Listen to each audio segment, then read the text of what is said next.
membuat video tentang saya menghasilkan baja kompas ataupun kompas sisa makanan dan penanaman herba organik dalam subjek MPU 3312. Mentor saya adalah Dr. Hayatul Safrah.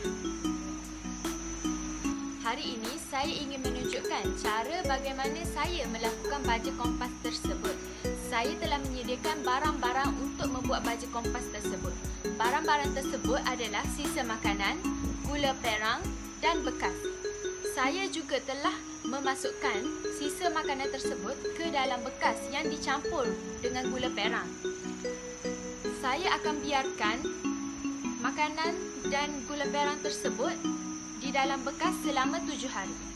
Selepas 7 hari saya membiarkan sisa makanan yang bercampur dengan gula perang tersebut, saya pun telah mengambil tanah yang berada di dalam pasu.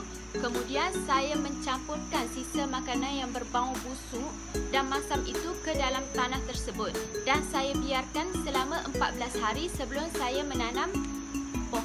Selepas 2 minggu saya membiarkan tanah yang bercampur dengan sisa makanan itu, saya pun mengambil anak benih pokok lada untuk ditanam ke dalam tanah tersebut.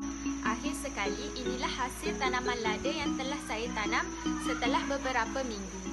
Saya menjaganya dengan baik. Setiap hari saya akan menyiram pokok lada tersebut sehinggalah pokok lada itu menumbuh. Campuran sisa makanan dan gula perang yang telah saya buat itu saya rasa sangatlah berkesan dan membuatkan tanaman saya hidup dengan baik.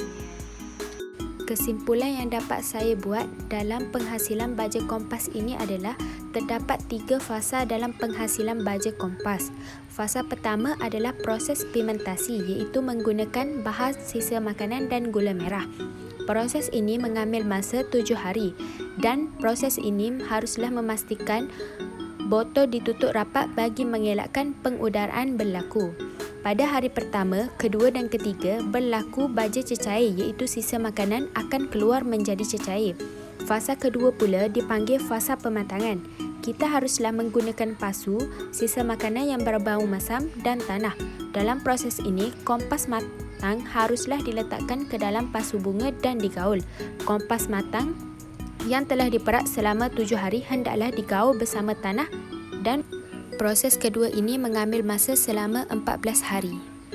Fasa terakhir adalah fasa ketiga, iaitu kompos pejam matang untuk tanaman.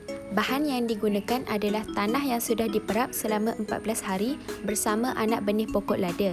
Anak benih pokok lada hendaklah ditanam ke dalam tanah tersebut dan menunggu masa beberapa minggu untuk tumbuh sebagai pokok lada. Sekian, terima kasih.